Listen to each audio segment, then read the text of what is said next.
اللهم صل على سيدنا محمد یا رب صل وسلم. بسم اللہ الرحمن الرحیم. آج میں آپ کے سامنے سورہ توبہ کا رکوع نمبر 13 اور 11ویں پارے کا رکوع نمبر 2 انشاءاللہ پیش کروں گا. حسب معمول اس رکوع کا لفظی ترجمہ مختصر گرامر کے ساتھ، پھر انشاءاللہ اس کی تفسیر ہوگی. اعوذ باللہ من الشیطان الرجیم، بسم اللہ الرحمن الرحیم. والسابقون الاولون من المہاجرین والانصار، اور سبقت کرنے والے. السابق آسان لفظ ہے، سبقت کرنے والے. الاولون جو پہلے ہیں، اول پہلے کو کہتے ہیں، اولون اس کی جمع آتی ہے. من المہاجرین والانصار جو مہاجرین میں سے ہیں اور انصار میں سے ہیں. والذین اور وہ لوگ اتبعوہم باحسان جنہوں نے اتباع کی ان پہلوں کی، احسان عمدگی کے ساتھ، اخلاص کے ساتھ. احسان کا ترجمہ ایکسیلنسی تو آتا ہے، اخلاص بھی آتا ہے، کہ یعنی اخلاص کے ساتھ انہوں نے اپنے سے پہلوں کی اتباع کی. تو کیا ہے ان کے بارے میں؟ اللہ کہتے ہیں رضی اللہ عنہم، اللہ راضی ہو گیا ان سے. ورضوا عنہ اور وہ راضی ہو گئے اللہ سے. وَأَعَدَّ لَهُمْ جَنَّاتٍ تَجْرِي تَحْتَهَا الْأَنْهَارُ اور اللہ نے تیار کر کے رکھی ہے ان کے لیے جنت جس کے نیچے نہریں بہتی ہیں. خالدین فیہا ابدا جس میں یہ ہمیشہ ہمیشہ رہیں گے. ذَلِكَ الْفَوْزُ الْعَظِيمُ یہ بہت بڑی کامیابی ہے. وَمِمَّن ممن اصل میں کیا تھا؟ من من. اور ان میں سے جو حولکم جو تمہارے حول میں ہیں، ارد گرد ہیں. حول ارد گرد کے ایریے کو کہتے ہیں، اسی سے ماحول نکلا ہے. اصل میں ماحول کا لفظ پتہ ہے کیا تھا؟ یہ تھا ما حولکم. ما کا معنی وہ چیز، حولکم جو تمہارے دائیں بائیں ہیں. تو اسی سے عربی اردو میں جب یہ لفظ آیا تو ماحول بن گیا، یعنی آپ کے دائیں بائیں کا جو ایریا ہے اور جو انوائرمنٹ ہے اس کو کہا جانے لگا. تو لیکن حول اصل میں ہوتا ہے آپ کے ارد گرد. وَمِمَّن اور ان لوگوں میں سے حولکم جو آپ کے ارد گرد رہتے ہیں، من الاعراب دیہاتیوں میں سے، یعنی آپ کے ارد گرد جو دیہاتی ہیں ان میں سے بھی منافقون منافق ہیں، یعنی کچھ دیہاتیوں میں لوگ بھی ایسے ہیں جو منافق ہیں. وَمِنْ أَهْلِ الْمَدِينَةِ اور مدینہ والوں میں سے بھی کچھ منافق ہیں. مردو علی النفاق، مرد یمردو کا معنی ہوتا ہے ڈھیٹ پنے کے ساتھ نا کسی چیز پہ قائم رہنا، یعنی ضد اور ہٹ دھرمی کے ساتھ ایک چیز پہ ڈٹے رہنا. تو ہم کیا ترجمہ کریں گے؟ مردو علی النفاق جو اپنے نفاق پر ڈٹے ہوئے ہیں، گھسے ہوئے ہیں اس نفاق میں، نکلنے کا نام نہیں لے رہے. لا تعلمہم یہ وہ منافقین ہیں جن کو تم نہیں جانتے. نحن نعلمہم اللہ کہتا ہے ہم ان کو جانتے ہیں. سنعذبہم مرتین ہم ان کو عذاب دیں گے، مرتین دو مرتبہ. ثم اس کے بعد پھر یردون یہ لوٹائے جائیں گے، الی عذاب عظیم بہت بڑے عذاب کی طرف. وآخرون اور کچھ دوسرے لوگ ایسے ہیں، اعترفوا بذنوبہم جو اپنے گناہوں کے معترف ہیں، ان سے خطا ہوئی وہ اس کے اعتراف کرتے ہیں کہ ہم سے غلطی ہوئی. یہ وہ لوگ ہیں خلطوا عملا صالحا انہوں نے خلط کیا ہے، ملا دیا ہے نیک عمل کو. وآخرا اور کچھ دوسرے ایسے عمل ہیں سیئہ جو برے ہیں، یعنی اچھائیاں برائیاں ان کی مکس ہیں، ایسے لوگ بھی ہیں. عسى اللہ امید ہے کہ اللہ تعالیٰ، کیا امید ہے؟ ان یتوب علیہم کہ اللہ ان کی توبہ قبول کرے گا. میں نے بار بار بتایا توبہ کی نسبت جب اللہ کی طرف ہو تو اس کا معنی توبہ کرنا نہیں بلکہ توبہ قبول کرنا. عسى اللہ ان یتوب علیہم اللہ سے امید ہے کہ اللہ ان پر متوجہ ہوگا، یعنی ان کی توبہ قبول کرے گا. ان اللہ غفور الرحیم بے شک اللہ تعالیٰ معاف کرنے والا اور رحم کرنے والا ہے. خذ من اموالہم صدقہ آپ لیجئے ان کے مالوں میں سے صدقہ، یعنی جب یہ صدقہ لے کر آئیں آپ کے پاس غریبوں پہ خرچ کرنے کے لیے تو آپ ان سے قبول کر لیں. اس سے ہوگا کیا؟ تطہرہم آپ ان کو پاک کر دیں گے اس کے ذریعے. وتزکیہم اور ان کا تزکیہ کر لیں گے. یہ تزکیہ اور تطہیر ایک ہی معنی ہے، یعنی ہر طرح سے آپ ان کو پاک صاف کر دیں گے، ان کی خطائیں بھی معاف ہو جائیں گی، اس کے آثار ختم ہو جائیں گے. وَتُزَكِّيهِمْ بِهَا صدقے کے ذریعے آپ ان کا تزکیہ کریں گے. وصلی علیہم، اور آپ ان کے لیے دعا بھی کیجئے۔ صلی، صلی یصلی کا اصل معنی ہوتا ہے عربی میں دعا کرنا، تو کیونکہ نماز جنازہ بھی دعا ہے اس لیے اس کو بھی صلاۃ کہا جاتا ہے، تو چونکہ یہاں بات زندہ کی ہو رہی ہے تو اس لیے ہم اس کا ترجمہ نماز جنازہ کے بجائے دعا سے کریں گے۔ وصلی علیہم، اور آپ ان کے لیے دعا کیجئے۔ ان صلاتک، بے شک آپ کی دعا، سکن لہم، ان کے لیے سکون کا ذریعہ ہے۔ واللہ سمیع علیم، اور اللہ سننے والا اور جاننے والا ہے۔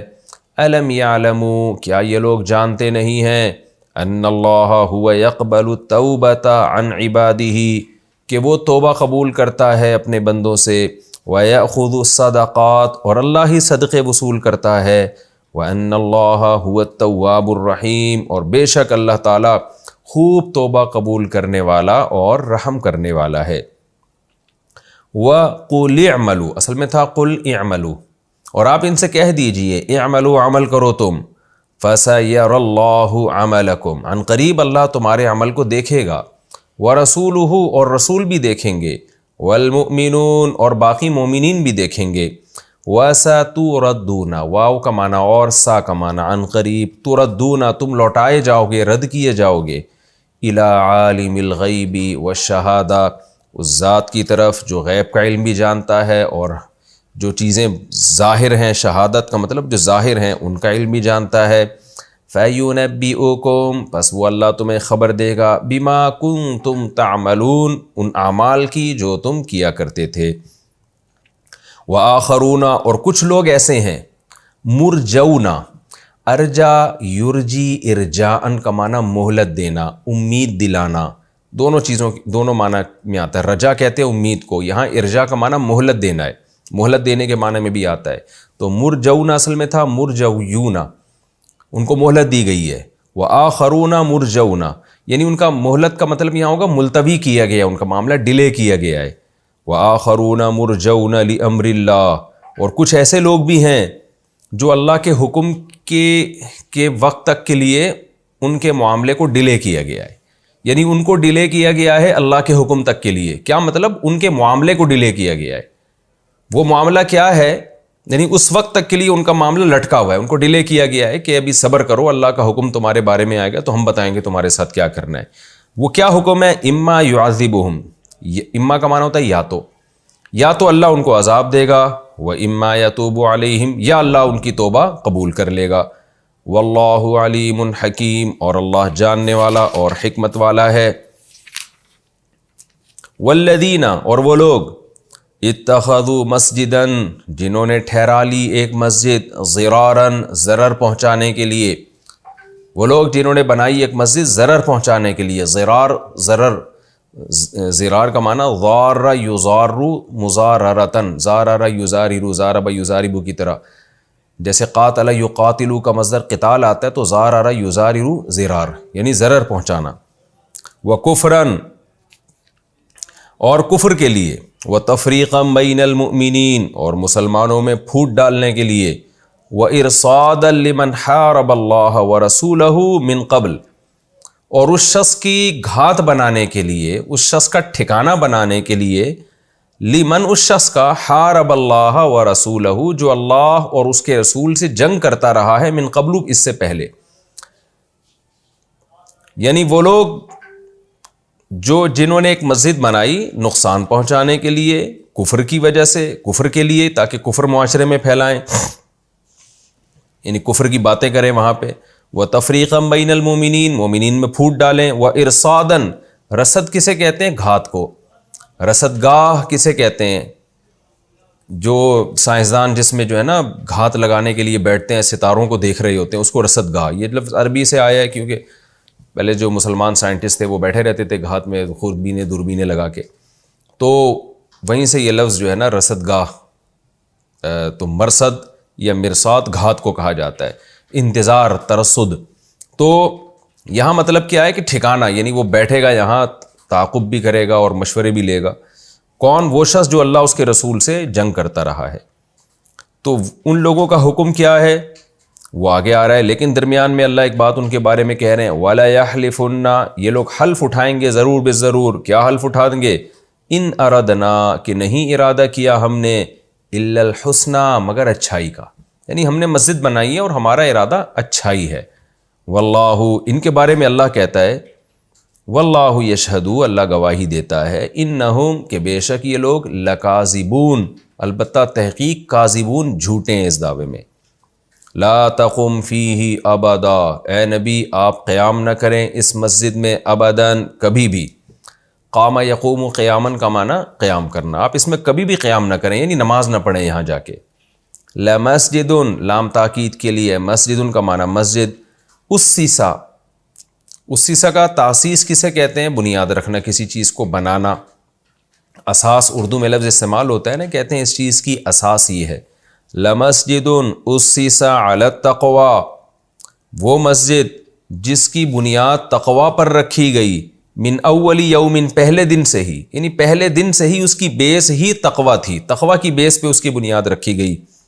احق وہ زیادہ حقدار ہے، احققو تھا اصل میں، کمپیئر ہے نا، کمپیریٹیو ڈگری یعنی اس میں تفضیل، وہ زیادہ حقدار ہے ان تقوم فیہ کہ آپ اس میں قیام کریں، اس میں نماز پڑھیں۔ فیہ رجال اس مسجد میں ایسے لوگ ہیں یحبون جو یہ بات کو پسند کرتے ہیں ان یتطہروا کہ وہ خوب خوب پاکیزگی اختیار کریں۔ تطہر طہارت سے نکلا ہے، تطہر تو تطہروا ایک ہوتا ہے طہارت، ایک ہے تطہر۔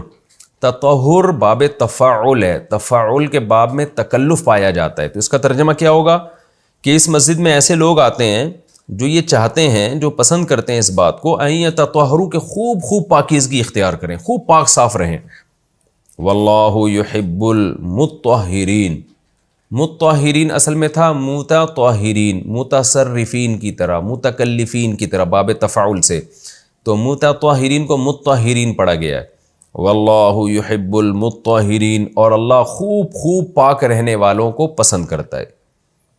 افمن تو کیا من وہ شخص اسس بنیانہ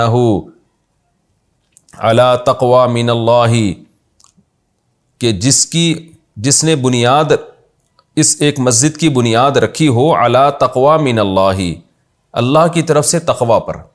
افمن تو کیا وہ شخص اسس بنیانہ جس نے اس مسجد کی بنیاد رکھی ہو علی تقوی من اللہ اللہ کی طرف سے تقوی و رضوان اور رضا، یعنی اللہ کی طرف سے تقوی اور اللہ کی رضا کی بیس پہ بنیاد رکھی ہو مسجد کی، خیرن کیا وہ شخص بہتر ہے، ام من اسس بنیانہ یا وہ شخص بہتر ہے جس نے ایک مسجد کی بنیاد رکھی، بنیاد ہی کو کہتے ہیں، بنا عمارت کو کہا جاتا ہے۔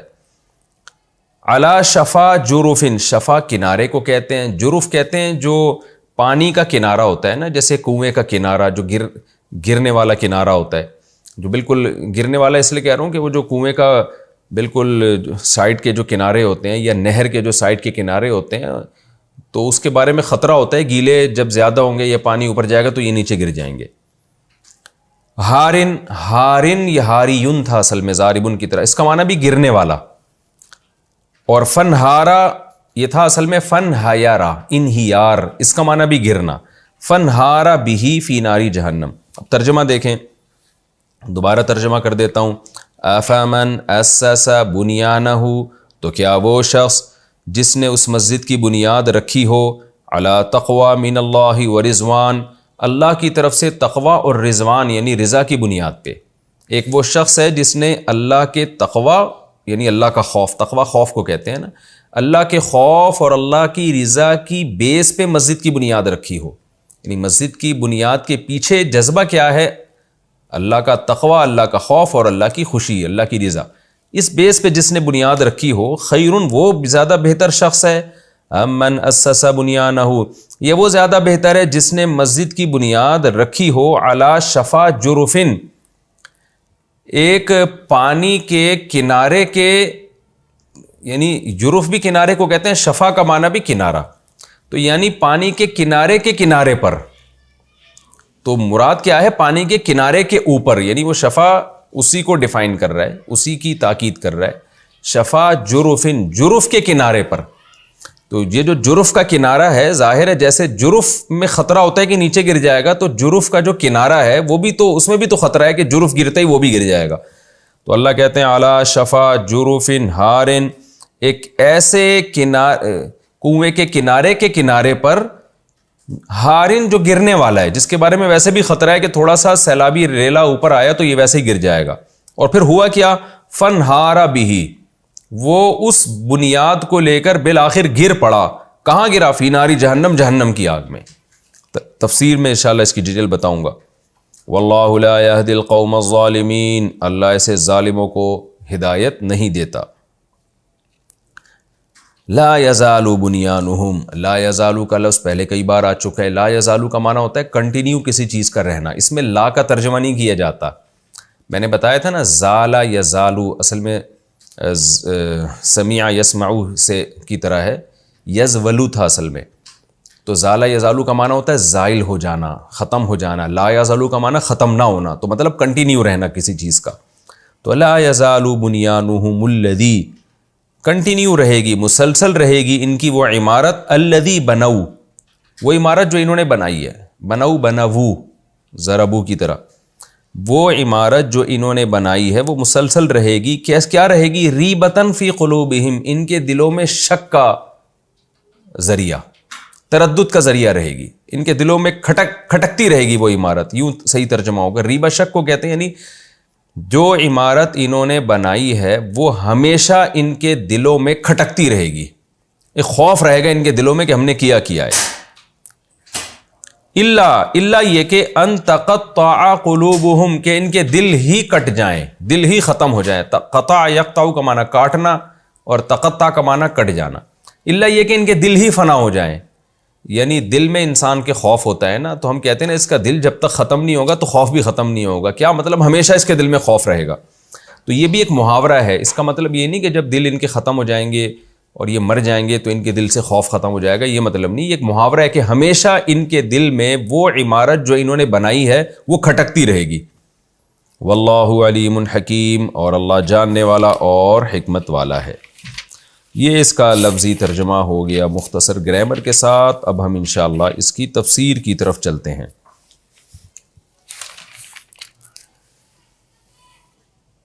سورہ توبہ کا رکوع نمبر 13 اور 11ویں پارے کا رکوع نمبر 2. اس سے پہلے جو تبصرہ یعنی جو تفسیر چل رہی تھی زیادہ تر منافقین کے حوال چل رہے تھے. اب اللہ تعالیٰ منافقین کے جو بالکل اپوزٹ لوگ ہیں، جو اعلیٰ درجے کے مومن ہیں، ان کی تعریف بھی کر رہے ہیں. قرآن کی عادت ہے جہاں برے لوگوں کی برائی کرتا ہے وہاں اچھے لوگوں کو بھی قرآن ہائی لائٹ کرتا ہے. آپ نے دیکھا ہوگا آج بہت سے لوگ معاشرے کی برائی ایسے کرتے ہیں کہ جیسے معاشرے میں اچھے بندے ہیں ہی نہیں، اور بعض لوگ اچھائی ایسے کرتے ہیں کہ جیسے برائی ختم ہو گئی ہے. تو اچھائی برائی ہمیشہ ساتھ ساتھ چلتی رہے گی. تو قرآن اچھے لوگوں کا تذکرہ بھی کر رہا ہے. والسابقون الاولون، وہ لوگ جو سبقت لے گئے کس چیز میں؟ ایمان اور عمل میں. ایمان اور عمل میں جو صحابہ سبقت لے گئے، الاولون جو پہلے ہیں، یعنی پہلے مسلمان ہوئے، نبی صلی اللہ علیہ وسلم کا شروع میں انہوں نے ساتھ دیا، کیونکہ یہ آیتیں مکہ فتح ہونے کے بعد نازل ہو رہی ہیں. غزوہ تبوک تو مکہ فتح ہونے کے بعد ہوئی ہے. تو قرآن ان لوگوں کی تعریف کر رہا ہے کہ جو پہل کر گئے، من المہاجرین والانصار، چاہے وہ مہاجرین میں سے ہوں یا انصار میں سے ہوں. اور پھر دوسرے نمبر پہ قرآن بیان کر رہا ہے والذین اتبعوہم، اسی طرح وہ لوگ جنہوں نے ان پہلوں کی اتباع کی، بِإِحْسَانٍ، اخلاص کے ساتھ، اچھے جذبے کے ساتھ، ایکسیلنسی کے ساتھ پورا ان کو فالو کیا. تو سب کے لیے اللہ کا وعدہ ہے. وہ کیا وعدہ ہے؟ رضی اللہ عنہم، اللہ ان سے راضی ہو گیا. ورضوا عنہ، اور وہ اللہ سے راضی ہے. وہ اللہ سے کیا مطلب اللہ سے راضی ہیں؟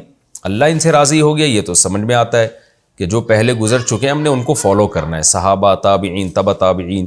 تو یہ قیامت تک کے لوگ اس میں آ گئے. جو بھی قیامت تک مسلمان آئیں گے، جو صحابہ، تابعین، تبع تابعین اور اپنے پہلے سے بزرگوں کو فالو کریں گے شریعت کے معاملے میں، تو اللہ سب کو خوشخبری دے رہا ہے کہ یہ اللہ سے راضی ہیں، اللہ ان سے راضی ہے. تو یہ اللہ سے راضی ہیں کیا مطلب؟ کہ بھئی اللہ جو ان کو حکام دے رہا ہے اس پہ مطمئن ہے. منافقین کی طرح نہیں ہے کہ جب مشکل حکام آئے تو پھر یہ اللہ نے کیا حکم دے دیا، یہ تو بڑا مشکل حکم دے دیا، تو بڑی ٹینشن والا حکم دے دیا.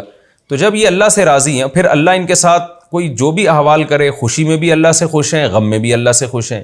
غم میں صبر کرتے ہیں اور انا للہ و انا الیہ راجعون کہتے ہیں کہ بھئی ہم اللہ کے غلام ہیں, اللہ جو چاہے کرے. جیسے پیچھے آیتیں گزر چکی ہیں نا, قل هل تربصون بنا الا احدى الحسنیین, کہ ہمیں اگر غم پہنچے یا خوشی پہنچے تو دونوں حسنہ ہیں ہمارے لیے, کیونکہ اللہ ہمارا مولا ہے, وہ ہمارا دوست ہے, وہ اگر ہمیں غم بھی دے رہا ہے تو ہمارے فائدے کے لیے دے رہا ہے. تو اس معنی میں یہ اللہ سے راضی ہیں اور اللہ بھی ان سے راضی ہے.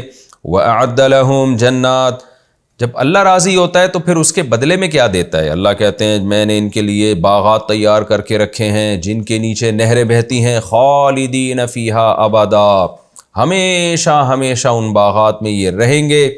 ذالک الفوز العظیم, یہ بہت بڑی کامیابی ہے.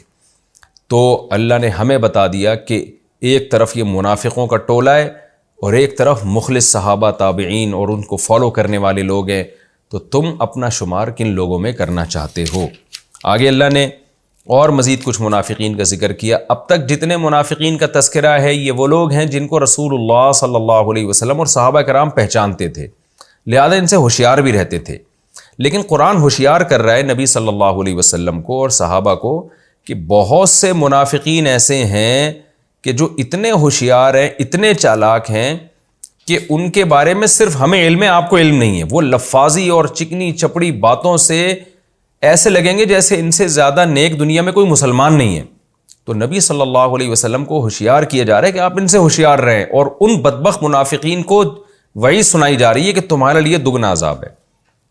دگنا عذاب کیوں ہے؟ اس لیے کہ تمہاری منافقت دگنی ہے. منافقت کسے کہتے ہیں؟ ظاہر کچھ باطن کچھ. تو جو چھوٹا منافق ہوتا ہے نا وہ اپنی باتوں سے پکڑا جاتا ہے. بڑا منافق اتنا 2 نمبر ہوتا ہے کہ وہ اتنا زیادہ جھوٹ بولتا ہے کہ اس کے بارے میں صحابہ کو وہم ہی نہیں ہوتا تھا کہ یہ منافق بھی ہو سکتا ہے. تو اس لیے قرآن ان کا تذکرہ کر رہا ہے کہ کچھ ایسے لوگ تمہاری صفوں میں شامل ہیں کہ جو ایسے اعلیٰ درجے کے منافق ہیں کہ ان کو پہچاننا تمہارے لیے بہت مشکل ہے, لیکن اللہ ان کو جانتا ہے, اس لیے اللہ نے آیتیں نازل کر دیں تاکہ وہ منافقین سدھر جائے. قرآن کہہ رہا ہے وَمِمَّنْ حَوْلَكُمْ مِنَ الْأَعْرَابِ, تمہارے ارد گرد دیہاتیوں میں سے, یعنی مدینہ کے گرد جو گاؤں آباد ہیں ان میں, من کا معنی ان میں سے کچھ لوگ منافقون منافق ہیں, وَمِنْ أَهْلِ الْمَدِينَةِ, اور مدینہ والوں میں سے بھی, مَرَدُوا عَلَى النِّفَاقِ, جو اپنے نفاق پر ڈٹے ہوئے ہیں, لَا تَعْلَمُهُمْ, ان کی خاصیت کیا ہے کہ تم ان کو نہیں جانتے, نَحْنُ نَعْلَمُهُمْ, ان کو ہم جانتے ہیں. لیکن چونکہ یہ منافقت میں بہت بڑے ہوئے ہیں, بہت بڑے لفاظ ہیں, بہت بڑے کذاب ہیں کہ یہ تمہیں شک بھی نہیں ہوا ان کے بارے میں, تو اس لیے ان کو عذاب بھی عام منافقین کی نسبت دگنا ہوگا. قرآن میں آتا ہے نا کہ ان المنافقین فی الدرک الاسفل من النار, کافر کا جو جہنم میں مقام ہے منافق کا اس سے بھی نیچے مقام ہے. تو اس لیے قرآن یہاں بھی کہہ رہے کہ یہ منافقوں کا ان منافقوں سے بھی نیچے مقام ہے. وہ کیا ہے؟ سنعذبہم مرتین, ہم ان کو 2 دفعہ عذاب دیں گے. یہ 2 دفعہ عذاب کا مطلب 2 دفعہ بھی ہو سکتا ہے, اور عربی میں مرتین کا لفظ دگنے کے معنی میں بھی استعمال ہوتا ہے. دگنے کا مطلب کیا ہے کہ دگنا عذاب دیں گے. یہ دنیا کا عذاب مراد ہے یا قبر کا عذاب مراد ہے. آگے قرآن کہتا ہے ثم یردون الی عذاب عظیم, پھر ان کو بہت بڑے عذاب کی طرف لوٹایا جائے گا, یعنی قیامت کا عذاب جو جہنم کی آگ ہوگی. تو قرآن اس سے پہلے دگنا عذاب دے گا. اس دگنے عذاب سے کیا مراد ہے؟ مفسرین کی اس میں مختلف آراء ہیں.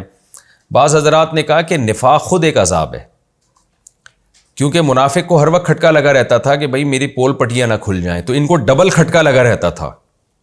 تو یہ ڈبل کھٹکا جو ہے نا یہ بھی ایک ڈبل عذاب ہے. یہ ایک عام منافق ایک بے چینی میں ہوتا ہے, ہمیشہ سکون میں 1 نمبر آدمی ہوتا ہے, جو ظاہر میں جو کچھ ظاہر ہے وہی باطن ہے, وہ دوغلی پالیسیاں نہیں ہوتی اس کی.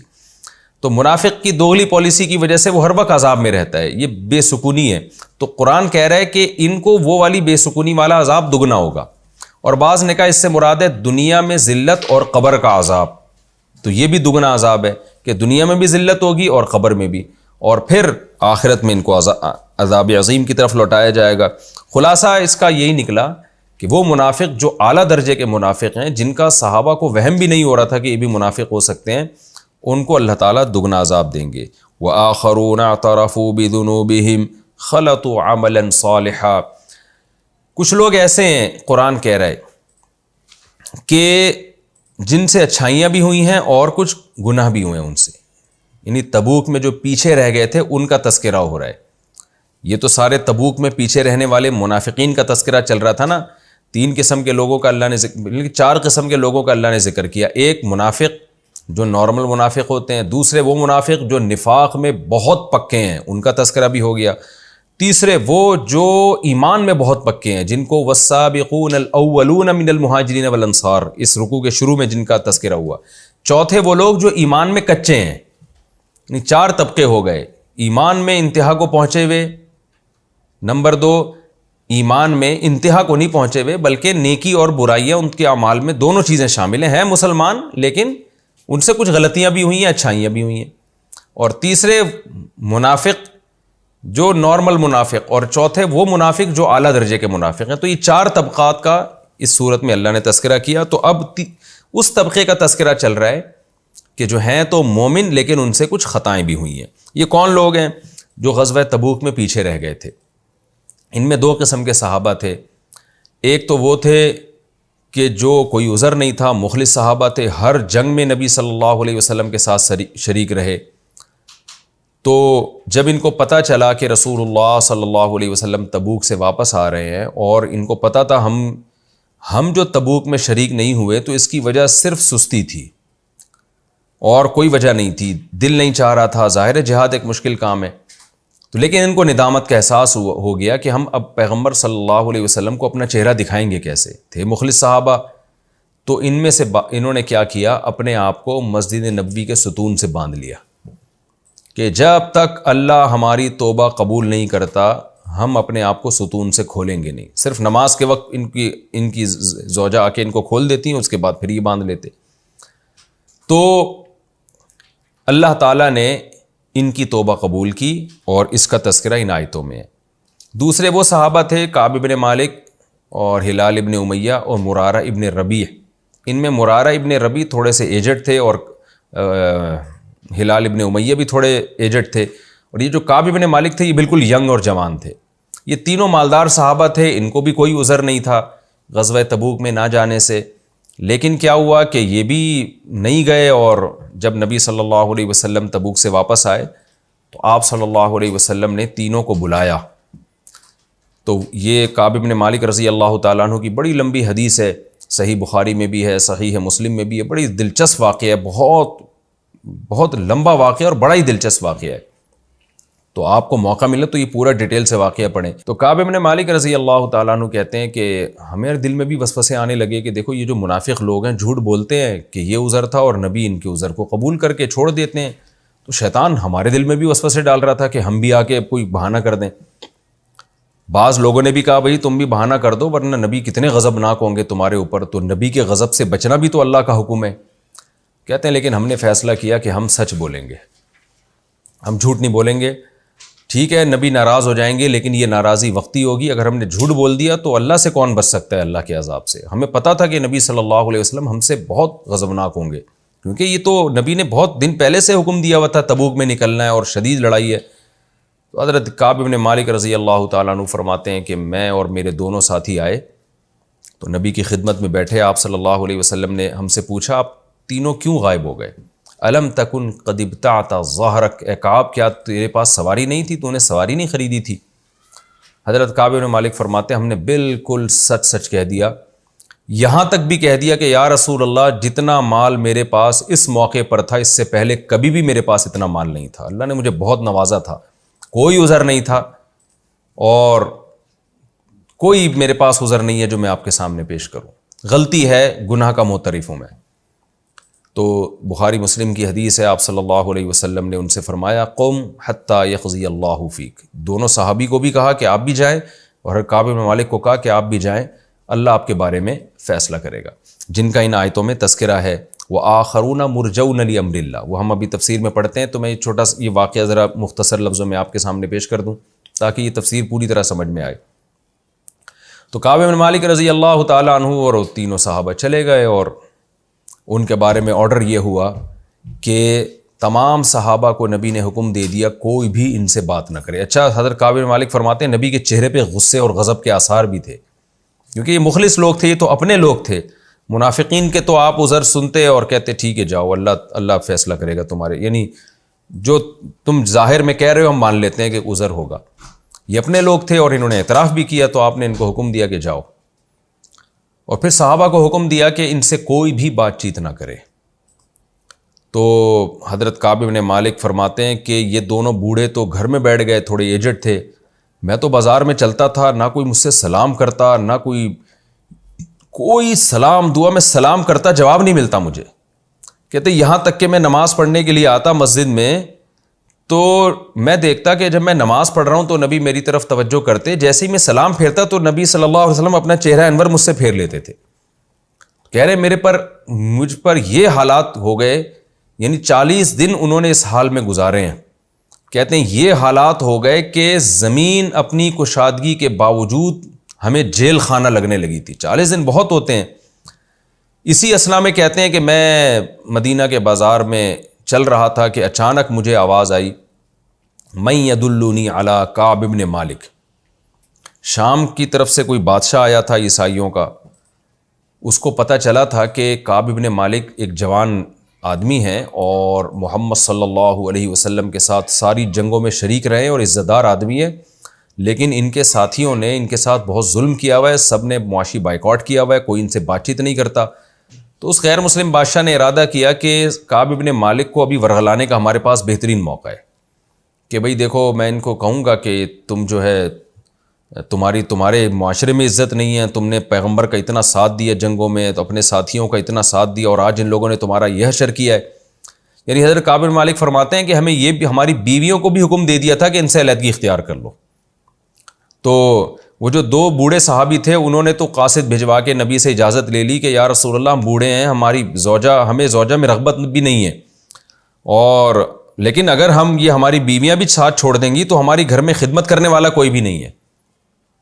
تو وہ کہتے ہیں کہ ان دونوں کو اجازت نبی نے دے دی کہ ٹھیک ہے ان کی زوجات ان کی خدمت کر سکتی ہیں, لیکن ان سے جو ازدواجی تعلق ہوتا ہے وہ رکھنے کی اجازت نہیں. تو ان دونوں صحابہ نے عرض کیا کہ ہمیں جب سے نبی ہم سے ناراض ہوئے ہیں, ان کی زوجات نے کہا کہ یا رسول اللہ ہمارے شوہر جو ہے ان کے تو حلق سے نوالا نہیں اتر رہا, تو ان کے زوجہ کی طرف رغبت کا تو سوال ہی پیدا نہیں ہوتا, یہ تو رو رہے ہیں, مسلسل رو رہے ہیں اس دن سے جس دن سے نبی صلی اللہ علیہ وسلم نے اپنے رخسار کو ان سے پھیرا ہے, اس وقت سے یہ مسلسل رونے میں لگے ہوئے ہیں. تو حضرت کعب بن مالک کہتے ہیں مجھے جب پتہ چلا تو میں نے سوچا میں بھی نبی سے اجازت لوں کہ میری زوجہ بھی میرے ساتھ رہ لے, کیونکہ زوجہ بھی چھوڑ کے چلی گئیں. کہتے ہیں لیکن مجھے شرم آئی کہ وہ تو ذرا ایجڈ ہیں, عمر ان کی زیادہ ہے, انہوں نے تو خدمت کے لیے بیوی کو بلوا لیا, لیکن میں نبی کو کیا عذر پیش کروں گا, آپ صلی اللہ علیہ وسلم کیا یعنی میرے بارے میں اور برا امیج جائے گا کہ جوان ہو کے جو ہے تم میرے حکم پہ عمل نہیں کر رہے اور بیوی کو خدمت کے لیے بلا رہے ہو. تو کہتے ہیں میں یعنی بیوی بھی مجھ سے گئی. تو کہتے ہیں اسی غم کے پہاڑ جب مجھ سے ٹوٹ رہے تھے, اور وہ کیفیت جو قرآن نے آگے بیان بھی کی ہے, تو کہہ رہے ہیں وہ غموں کے پہاڑ جب مجھ پہ ٹوٹ رہے تھے تو اسی اسنا میں میں نے دیکھا کہ ایک بادشاہ کی طرف سے, روم کا بادشاہ تھا, شام کا مجھے صحیح طرح یاد نہیں رہا, یہ میرے ذہن سے نکل گیا. خیر بادشاہ کی جو غیر مسلم بادشاہ تھا اس کا ایک قاصد مدینہ میں صدائیں لگا رہا تھا, من یدلنی علی کعب بن مالک, کون ہے جو مجھے بتائے کعب بن مالک کے بارے میں. تو کہتے ہیں وہ لوگ انگلیوں سے اشارہ کر رہے تھے میری طرف کہ یہ کہہ رہے, منہ سے کوئی نہیں میرے سے بات کر رہا تھا کہ کعب تمہیں بلا رہے ہیں, دیکھو کوئی قاصد آئے, صرف اشارے کر رہے تھے, اس قاصد کو بتا رہے تھے کہ یہ ہے کعب بن مالک. تو کعب بن مالک رضی اللہ تعالیٰ عنہ کہتے ہیں کہ میرے پاس اس بادشاہ کا خط آیا, اس خط میں لکھا ہوا تھا کہ تم ایک عزت دار آدمی ہو اور ہمیں اطلاع ملی ہے کہ تمہارے ساتھی تمہارے ساتھ بہت برا سلوک کر رہے ہیں, تو اگر تمہیں عزت چاہیے, پیسہ چاہیے, یعنی جو بھی تمہیں منصب چاہیے تو ہمارے پاس آ جاؤ, ہم تمہیں تمہاری حیثیت کے حساب سے عزت دیں گے. ایسے موقع پہ تو اچھا بھلا آدمی جو ہے وہ پھسل جاتا ہے, اور وہ یہ سوچ سکتے تھے کہ میں ہر جنگ میں پیغمبر کے ساتھ شریک رہوں. کہتے ہیں صرف بدر میں نہیں تھا, کیونکہ مجھے پتہ ہی نہیں تھا کہ بدر میں لڑائی ہو جائے گی. اگر بدر میں پتہ ہوتا نا کہ لڑائی ہوگی تو حضرت کعب بن مالک کہتے ہیں میں بدر میں بھی نبی کے ساتھ شریک ہوتا. وہ تو نبی صلی اللہ علیہ وسلم ایک قافلے پر حملہ کرنے کے لیے گئے تھے, ہمیں کیا پتہ تھا کہ باقاعدہ دو بدو جنگ ہو جائے گی, تو ہر جنگ میں نبی کے ساتھ تھے یہ.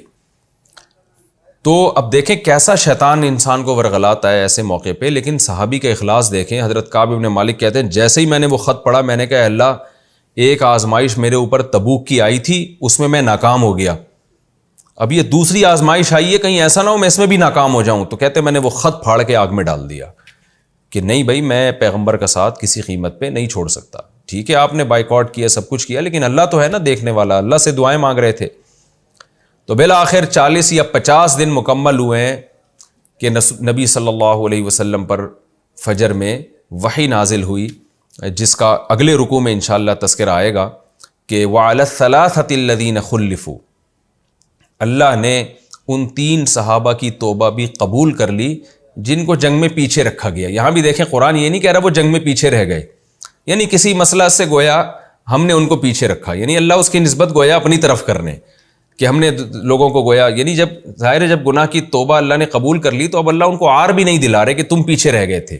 منافقین کو تو اللہ کہہ رہے ہیں تم پیچھے رہ گئے ہو, تم اس پہ راضی ہو گئے, عورتوں بچوں کے ساتھ بیٹھ جاؤ, لیکن اللہ ان کے بارے میں کیا کہہ رہے ہیں, جن کو پیچھے رکھا گیا, یعنی وہ قدرت کی طرف سے یہ ہوا تھا کہ ان کو پیچھے رکھا جائے تاکہ ان کی ایک فضیلت لوگوں کے سامنے ظاہر ہو جائے کہ دیکھو خطا کار لوگ توبہ کیسے کرتے ہیں, مخلص لوگ سے جب غلطی ہوتی ہے تو ان کا انداز کیا ہوتا ہے. تو جب یہ توبہ کی آیتیں نازل ہوئی ہیں تو نبی صلی اللہ علیہ وسلم نے فوراً صحابہ کو بتایا کہ بھائی جاؤ ان تینوں کو اطلاع دے دو کہ اللہ نے تمہاری توبہ قبول کر لی ہے. کعب بن مالک کا گھر دور تھا, کہتے ہیں میں مسجد کی چھت پہ فجر کی نماز پڑھ رہا تھا, تو جیسے ہی صحابہ کو اطلاع ملی نا کہ ان تینوں کی توبہ قبول ہو گئی ہے تو صحابہ کرام دوڑے خوشخبری دینے کے لیے, اور سب نے کوشش کی کہ ہم دوسرے سے آگے نکل کے ان کو اطلاع دیں. کہہ رہے ایک صحابی گھوڑے پر سوار ہو گئے نا کہ بھئی پیدل بھاگنے والے سے زیادہ تو وہ پہنچے گا جو گھوڑے پر سوار ہے, تو گھوڑے پر سوار ہو کر اسپیڈ میں دوڑے نا کہ میں جا کے کعب بن مالک کو خوشخبری سناؤں. تو کہتے ہیں کہ دوسرے صحابی نے کیا کیا, انہوں نے کہا بھئی گھوڑا تو میں تو گھوڑے کا مقابلہ نہیں کر سکتا, تو وہ پہاڑ پہ چڑھ کے انہوں نے زور سے چیخ ماری. اور کیا چیخ ماری, یا کعب بن مالک ابشر, اے کعب بن مالک خوشخبری قبول کرو.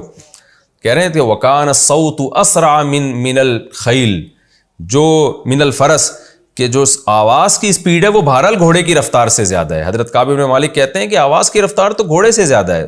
تو ان صحابی نے کیا یہ ذہانت کی کہ انہوں نے پہلے ہی جو ہے نا زور زور سے آواز مار دی, تو ان کی آواز وہ میرے کانوں تک پہنچ گئی, اور جیسے ہی میرے کان میں یہ آواز آئی ہے کہ اے کعب بن مالک خوشخبری قبول کرو, تو مجھے یقین ہو گیا کہ اللہ نے میری توبہ قبول کر لی ہے. اور میں فوراً نبی صلی اللہ علیہ وسلم کی طرف دوڑا, اور جب میں مسجد میں آیا تو میں نے دیکھا نبی صلی اللہ علیہ وسلم کا چہرہ ایسے چمک رہا تھا جیسے 14ویں کا چاند. کہتے ہیں نبی کی عادت تھی جب آپ بہت زیادہ خوش ہوتے تھے تو استنار وجہہ کأن وجہہ قطعۃ قمر, آپ کا چہرہ ایسے چمکتا تھا جیسے چاند کا ٹکڑا. تو کہتے ہیں میں نبی کی خدمت میں آ کے بیٹھا, اور نبی صلی اللہ علیہ وسلم نے فرمایا یا کعب ابشر بخیر یوم مر علیک منذ ولدتک امک, اے کعب جس دن سے تیری ماں نے تجھے جنا ہے اس دن سے آج کے دن تک تیری زندگی میں ایسا خوشی کا دن نہیں آیا جیسا آج ہے, لہذا اس دن کی خوشخبری اور مبارکباد تو قبول کر. یعنی میں تجھے مبارکباد دیتا ہوں ایک ایسے دن کی کہ جب سے تیری ماں نے تجھے جنا ہے ایسا خوشی کا دن آج تک تیری زندگی میں نہیں آیا. حضرت کعب بن مالک کہتے ہیں مجھے دل میں یہ وسوسہ تھا کہ یہ پیغمبر صلی اللہ علیہ وسلم اپنی طرف سے یہ اعلان کر رہے ہیں یا اللہ نے کوئی وحی نازل کی ہے. مجھے تو یہ فکر تھی نا کہ اللہ کو راضی کرنا ہے, اللہ نے بھی توبہ قبول کی ہے. تو کہتے ہیں میں نے فوراً عرض کیا یا رسول اللہ حل من عندک ام من عند اللہ, یہ جو آپ مجھے مبارکباد پیش کر رہے ہیں یہ آپ کی طرف سے ہے یا اللہ کی طرف سے ہے. تو فوراً پیغمبر صلی اللہ علیہ وسلم نے فرمایا لا بل من عند اللہ, اے کعب یہ میری طرف سے نہیں یہ اللہ کی طرف سے ہے, یعنی اللہ نے تیری توبہ جو ہے اس کو قبول کیا ہے. تو حضرت کعب بن مالک کہتے ہیں میں نے عرض کیا کہ یا رسول اللہ اس جو میرا مال ہے, جو میرے باغ ہے اور میرے وسائل ہیں, ان وسائل اور مال نے مجھے اللہ کے راستے میں جہاد کرنے سے روکا, تو میری توبہ کی قبولیت میں سب سے پہلی بات یہ ہے کہ سارا مال میں اللہ کی راہ میں صدقہ کرتا ہوں. تو فرماتے ہیں رسول اللہ صلی اللہ علیہ وسلم نے مجھے منع کیا, فرمایا نہیں سارا صدقہ مت کرو, اپنے لیے, اپنے بیوی بچوں کے لیے, اپنے گھر والوں کے لیے رکھو. تو حضرت کعب بن مالک کہتے ہیں اس کے بعد میں نے عزم کیا اللہ سے کہ اے اللہ تو نے سچ کی برکت سے میری توبہ قبول کی اور مجھے یہ مقام دیا میں تجھ سے وعدہ کرتا ہوں کہ میں زندگی بھر ہمیشہ سچ بولوں گا، کبھی جھوٹ نہیں بولوں گا۔ کہتے ہیں اس کے بعد سے اللہ نے مجھے بہت آزمایا، کیونکہ میں نے اللہ سے ایک ایگریمنٹ کر لیا تھا، ایک معاہدہ کر لیا تھا، تو بہت سارے مواقع پر اللہ نے مجھے آزمایا کہ لیکن میں نے سچ کا دامن نہیں چھوڑا۔ تو یہ واقعہ تھا جس کا میں نے بہت ہی مختصر کر کے بیان کیا ہے آپ کے سامنے۔ یہ تو حدیث میں بہت ہی دلچسپ اور بہت ہی طویل واقعہ ہے یہ۔ تو وقت بھی ہمارا مکمل ہو چکا ہے، خیر میں یہ بس یہ آیت پڑھ لیتا ہوں۔ وَآخَرُونَ اعْتَرَفُوا بِذُنُوبِهِمْ، اللہ کہتے ہیں کچھ ان میں ایسے ہیں جنہوں نے اپنے گناہوں کا اعتراف کیا۔ اس سے مراد وہ لوگ ہیں جنہوں نے اپنے آپ کو ستون سے باندھ لیا تھا۔ خَلَطُوا عَمَلًا صَالِحًا، جنہوں نے اچھے عمل اور کچھ برے عمل کو خلط کر دیا ہے۔ اچھا عمل کیا مطلب؟ ہر موقع پہ نبی کے ساتھ جہاد میں شریک رہے۔ برا عمل کیا؟ تبوک میں وہ پیچھے رہ گئے۔ عسى اللّہ یتوب علیہم، اللہ سے امید ہے اللہ ان کی توبہ قبول کرے گا۔ تو جب میں نے بار بار بتایا تفسیر میں کہ جب اللہ کے لیے امید کا لفظ استعمال ہوتا ہے اس کا مطلب لازمی کرے گا، تو وہ جو ستون سے بندھے ہوئے لوگ تھے ان کے بارے میں اللہ نے یہ آیتیں نازل کی، تو نبی نے ان کو خوشخبری سنائی اور انہوں نے اپنے آپ کو ستون سے کھول دیا۔ ان اللہ غفور الرحیم، بے شک اللہ معاف کرنے والا اور رحم کرنے والا ہے۔ ہمارا وقت چونکہ مکمل ہو چکا ہے، انشاءاللہ اگلے آیتوں کی تفسیر ہم انشاءاللہ اگلے ایپیسوڈ میں پیش کریں گے۔ تو اگلے ایپیسوڈ میں انشاءاللہ ہم سورہ توبہ کا رکوع نمبر 13، 11ویں پارے کا رکوع نمبر 2، اس کی تفسیر ہم انشاءاللہ یہاں سے شروع کریں گے۔ خذ من اموالہم صدقۃ تطہرہم وتزکیہم بہا، یہاں سے انشاءاللہ ہم تفسیر شروع کریں گے۔ اللہ تعالی ہمیں سمجھنے کی اور عمل کی توفیق عطا فرمائے۔ وما علینا الا البلاغ۔